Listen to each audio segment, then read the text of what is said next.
आज मैं आप सबको लेकर आया हूँ छत्तीसगढ़ के कबीरधाम जिले के उस दिव्य और रहस्यमयी शिव मंदिर में, जिसे लोग प्रेम से भोरम देव मंदिर और इतिहास का छत्तीसगढ़ का खजुराहो कहते हैं। मेरे सामने दिख रहा यह शांत सरोवर एक तालाब नहीं बल्कि धार्मिक शुद्धि और जल संरक्षण का महत्वपूर्ण अंग है। चारों ओर मैकल पर्वतमाला की हरियाली, पक्षियों की मधुर आवाज और बीच में खड़ा लगभग 1000 वर्ष पुराना यह मंदिर ऐसा लगता है जैसे आज भी यहाँ समय ठहर गया हो। आज की इस यात्रा में मैं आपको मंदिर की ऐसी ऐसी बातें बताऊंगा जो सामान्य पर्यटक नहीं जान पाते। आखिर भोरम देव नाम क्यों पड़ा, इसे छत्तीसगढ़ का खजुराहो क्यों कहा जाता है, किस राजा ने इसका निर्माण कराया, इन दीवारों पर मूर्तियां क्या संदेश देती हैं और आखिर क्यों इस मंदिर की चर्चा पूरे भारत में होती है। मैं पहुंचा हूँ छत्तीसगढ़ में कवर्धा जिले में भूरम देव नाम की जगह पर। एक सुंदर सा तालाब मुझे पहुंचने से ही मिल गया। भूरम देव का जो ये मंदिर है, ये बिल्कुल इसे छत्तीसगढ़ का खजुराहो कहा जाता है। छत्तीसगढ़ के खजुराहो में मैं पहुंचा हूँ और छपरी नाम की जगह ये है, जिसे कवर्धा जिले में पड़ता है, जिसे आप कबीरधाम कहने लगे। ये बहुत अच्छा नाम लग रहा है, कबीरधाम कवर्धा से। ये सुंदर सी नक्काशी मुझे देखने को मिल रही है। और तो आइए शुरू करते हैं इस अद्भुत यात्रा को। लगभग 11वीं शताब्दी में इस क्षेत्र पर नागवंशी शासकों का प्रभाव था। उपलब्ध शिलालेखों में नागवंशी राजा गोपाल देव का उल्लेख मिलता है, जिससे इस मंदिर के उस काल में विकसित होने का प्रमाण मिलता है। भगवान शिव यहाँ स्थानीय गौंड और बैगा समुदाय के आराध्य देव रहे हैं, जिन्हें वे भोरम देव के नाम से पुकारते हैं। मंदिर परिसर में ही माँ चामुंडा विराजमान है। वैसे तो भोरम देव का अर्थ होता है जो भूमि में रम गया हो। भोरम देव की जगह अगर आप भूरम देव कहेंगे तो भी चलेगा। जरा इस मंदिर की बनावट पर ध्यान दीजिए। पूरा मंदिर पत्थरों से निर्मित है। सबसे पहले ऊंचा चबूतरा बनाया गया, जिसके ऊपर पूरा मंदिर खड़ा है। इस चबूतरे पर भी अनेक देवी देवताओं, हाथियों और सिंहों की सुंदर नक्काशी की गई है। हाथी शक्ति और स्थिरता के प्रतीक है, जबकि सिंह साहस और राजसत्ता का प्रतीक माने जाते हैं। यही कारण है कि पुरातत्व विशेषज्ञ इस मंदिर को मध्य भारत की उत्कृष्ट शिल्पकला का उदाहरण मानते हैं।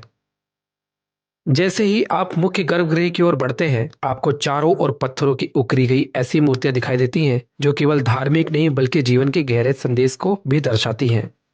यहाँ शिव के विभिन्न रूप, नटराज, अर्धनारीश्वर और योगी स्वरूप बहुत ही सुंदरता से उकरे गए हैं। नटराज हमें सिखाता है कि सृष्टि के हर कण में गति है और विनाश भी सृजन की एक हिस्सा है। मंदिर के ऊपरी मंडपों पर आपको काम शिल्प की झलक भी दिखाई मिलती है, जिसे देखकर कई लोग इसे खजुराहो से जोड़ते हैं। लेकिन यहाँ की मूर्तियां केवल भोग विलास की नहीं बल्कि जीवन के 4 पुरुषार्थ, धर्म, अर्थ, काम और मोक्ष का संतुलन दर्शाती हैं।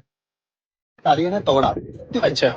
और यहाँ पे सती या फिर जौहर होने के प्रमाण प्राप्त हुए थे। जैसे ये जो हाथ है ना, ये जो हाथ दिखता है उसी का प्रतीक होता है जौहर करके। और यहाँ उन्होंने जौहर किया है, ये लिखा भी है नीचे। अरे वाह। इसका अपने को वो डिकोड करना है। ये जो हाथ है उसी के प्रतीक, वो जो पद्मावत मूवी देखते हुए हाँ हाँ हाँ हाँ हाँ, छापते हैं लाख सामान दौड़ते भागते हैं, बहुत सुंदर जानकारी दी आपने। तो ये वही है। जैसे जैसे आप मंदिर का परिक्रमा करते हैं, आपको गंगा और यमुना की मूर्तियां द्वारपाल के रूप में दिखाई देती हैं। यह इस बात की प्रतीक है कि मंदिर में प्रवेश करने से पहले व्यक्ति को पवित्रता और शुद्धता के साथ ही अंदर प्रवेश करना चाहिए। आइए हम बढ़ते हैं गर्भगृह की ओर। गर्भगृह में स्थित शिवलिंग स्वयंभू माना जाता है।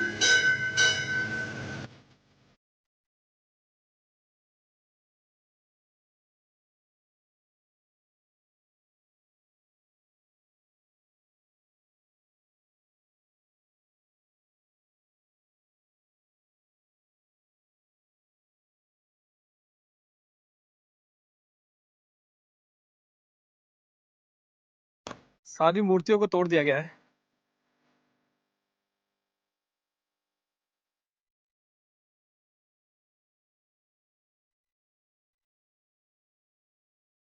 यह केवल कला नहीं बल्कि उस समय के समाज का जीवंत दस्तावेज है। कई लोग जब पहली बार यहाँ आते हैं तो उन्हें लगता है कि ये मूर्तियां केवल आकर्षण के लिए बनाई गई हैं, लेकिन वास्तव में इनका उद्देश्य मनुष्य को समझाना है कि जीवन के हर पहलू को संतुलन के साथ जीना ही सच्चा धर्म है। यहीं पर पास में मड़वा महल भी देखने को मिलता है। मड़वा महल को स्थानीय लोग विवाह का मंडप भी कहते हैं। मान्यता है कि कभी किसी नागवंशी राजा का विवाह हुआ था। उसकी छत और स्तंभों की कई नक्काशी इतनी बारीक है कि आज भी कारीगरों को आश्चर्य में डाल देती है। भूरम देव मंदिर केवल एक आध्यात्मिक और धार्मिक स्थल नहीं, यह इतिहास, कला, संस्कृति और आध्यात्मिकता का संगम है। नर्मदे हर जीवन भर।